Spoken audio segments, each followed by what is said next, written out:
안녕하세요. 세상을 이롭게 하는 일에 관심 많은 승무원쌤 김용숙입니다. 제가 언젠가 정동원 군이 가장 부러운 사람이라는 제목의 영상을 만든 적이 있습니다. 정동원 정말 부럽습니다.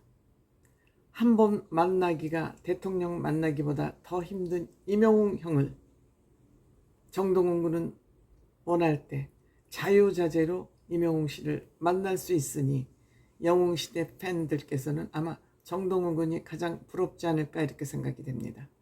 그런데 임영웅 씨는 정동원 군의 심부름꾼이 아닌가 싶을 정도로 정동원 군을 살뜰하게 같은 동네 주민, 아파트 주민으로서 살피고 있는 것 같습니다. 이게 얼마나 복이 터지면 이렇게 정말 정동원 군이 전생에서 나라를 구하고 왔기 때문에 이런 복을 누리지 않나 이렇게 생각합니다. 정동원 군 라디오스타에 출연했습니다. 라디오스타에 출연할 정도면 일단 연예인으로서는 대성공한 사람이다. 이렇게 말할 수 있죠. 라디오스타를 거쳐가면 지명도가 높아지고 그때부터 인기를 얻는 연예인들이 적지 않고 또 탑스타들 또한 이 라디오스타에 나오는 것을 주저하지 않는 것 같습니다. 이번 주에는 김창완 씨, 김윤아 씨, 정동원, 데니구 이런 사람들이 출연을 한 것 같습니다. 제가 직접 방송은 보지 못했습니다. 저는 방송을 보지 않고 방송을 할 때는 말이 꼬이고 잘 말이 안 나옵니다. 내가 보고 내가 느낀 대로의 말을 해야 말이 그냥 쉽게 나오는데 기사를 보고 저는 영상을 만들 때가 저 가장 답답한 순간입니다. 정동원 JD1 북해 세계관이 본인에게는 좀 혼동스럽다고 그랬습니다. 어떤 때는 정동원이라고 해야 되고 어떤 때는 JD1이라고 해야 되니까 본인 스스로가 적응이 안 되고 삭갈리는 것 같습니다. 또 여기는 김구라라는 저승사자 같은 사람이 MC석에 앉아있기 때문에 김구라 씨가 언제 어떤 질문으로 공격을 해올지 몰라서 이 라디오스타에 출연할 때는 늘 김구라가 경계 대상 1위로 떠오르곤 하죠. 정동원 군도 아마 마찬가지였을 것으로 생각이 됩니다만 정동원 군은 그냥 본인이 있는 대로 얘기하고 아이지만 말 실수를 하지 않기 때문에 크게 두려움은 없지 않았을까 생각합니다. 정동원 군은 지금 북해곡 JD1의 곡 에라 405를 밀고 있는 중입니다. 그래서 이 곡을 홍보하기 위해서 아마 나와서 댄스도 좀 하고 여러 가지를 한 것 같습니다. 이런 북해 활동을 하는 정동원을 보면서 주변에서는 적당히 해라, 적당히 해라 하는 사람하고 집중해서 하라는 아마 그런 조언을 많이 하고 있는 것 같습니다. 이 정동원 군의 북해는 본인이 트롯 가수라는 장르를 넘어서 아이돌 가수로 발돋움하고 거듭나기 위해서 본인이 아마 소속사에 요청했을지도 모릅니다. 정동원 군의 소속사 대표는 굉장히 사람을 소중히 여기는 그런 소속사이기 때문에 아마 정동원 군의 요청을 받아들였을 것으로 생각이 됩니다. 정동원 군의 이런 북해 활동 모습을 보고 김구라 씨가 또 한번 콕 집습니다. 자기 별명이 김구라잖아요. 그러니까 앞으로는 나도 김진실로 한번 활동을 해볼까? 구라와 진실은 반대니까. 그래서 또 많은 사람들이 웃었습니다. 재미있는 토크였다고 생각이 되죠.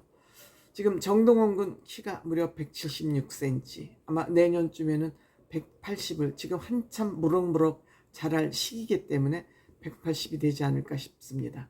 코털도 너무너무 빨리 자라서, 그러니까 성장의 발육이 빠르니까 몸의 털들도 너무너무 자라서 틈틈이 코 속으로 밀어넣습니다.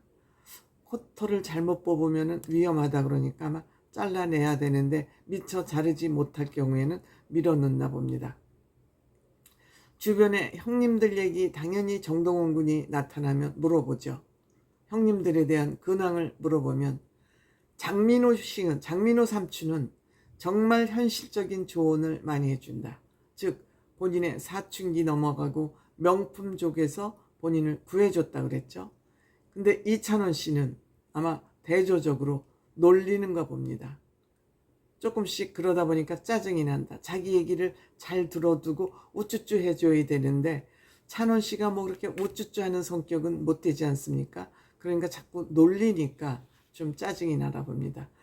이 정동원 군이 평상시 인터뷰할 때도 이찬원 씨 얘기는 잘 하지 않죠. 아마 그런 효과 아닌가 싶습니다. 반면에 임영웅 씨는 정동원 군이 임영웅 씨 아파트로 간 것이 저는 얼마나 다행인지 모른다고 생각이 됩니다. 왜 지금 정동원 군은 아버지 문제도 그렇고 뭐 엄마 문제도 그렇고 옆에서 아주 살갑게 임영웅 씨가 보살펴 줄 수 있기 때문에 너무너무 이사를 잘 갔죠. 스페인에 뮤직비디오를 찍으러 한 5박 6일 일정으로 다녀온 것 같습니다. 그런데 이때 정동원 군의 강아지까지 관리를 해준다고 합니다. 사실 임영웅 씨 지금 강아지 기르나요? 강아지 안 기르죠? 뭐 기르면은 별일이 아니겠습니다만 본인이 강아지를 안 기르면서도 이렇게 정동원 군의 강아지를 보살핀다면 이거 보통 정성이 아니죠. 뿐만이 아니라 정신적인 조언도 빠뜨리지 않고 해주는 것 같습니다. 아직 어릴 때 많은 것을 경험해봐라. 많은 것을 해봐라. 라고 조언하는 것 같습니다. 맞습니다. 맞습니다. 실제 경험에서 얻어지는 지식이야말로 경험치기야말로 돈 주고 살 수 없는 그런 경험입니다. 우리가 학교에서 공부를 열심히 해야 되고 공부를 때를 놓치지 말고 하라는 것도 우리가 성적 잘 받기 위해서 숫자 노름을 하기 위해서 공부를 하는 것이 아니고 근데 대부분의 학부형들이나 부모들은 너 몇 등이야? 몇 점 맞았어? 여기에 목표를 두고 있기 때문에 아이들을 다 저는 버린다고 생각합니다. 몇 점을 받고 몇 등을 한 것이 중요하다기보다 그 공부를 왜 하느냐가 중요한 거야. 공부를 우리가 열심히 해야 되는 것은 일을 잘하는 방법을 배우기 위해서 공부를 하는 거 아니겠습니까? 우리가 수학을 잘 푸는 사람은 그 수학을 잘 풀어서 수학 문제를 잘 풀어서 즉 말하자면 어떻게 하면 로켓을 달 위에 성공적으로 쏘아 올릴 것이냐 아니면 어떻게 하면 우리가 아직 우리 몸의 신체의 비밀이 밝혀지지 않은 신체의 비밀을 잘 밝혀낼 것이냐 이러기 위해서 우리가 수학을 문제를 잘 풀어야 된다는 것인데 수학 문제를 잘 푸는 거기에 꽂혀서 몇 점이야 몇 등이야 만 따지고 있는 것이 대한민국 교육의 현실입니다. 그런 의미에서 임영웅 씨가 많은 것을 해봐라 즉 많은 것을 체험해보라는 이것은 지식보다는 지혜가 중요하다는 그 지혜로 임영웅 씨가 최고의 공연을 하고 최고의 아티스트로서의 길을 가고 있는 이 경험을 한 단어로 많은 것을 경험해봐라. 많은 지혜를 습득해라. 이런 조언을 해주는 거 아닌가 이런 생각을 하게 됩니다. 저의 개인 생각입니다.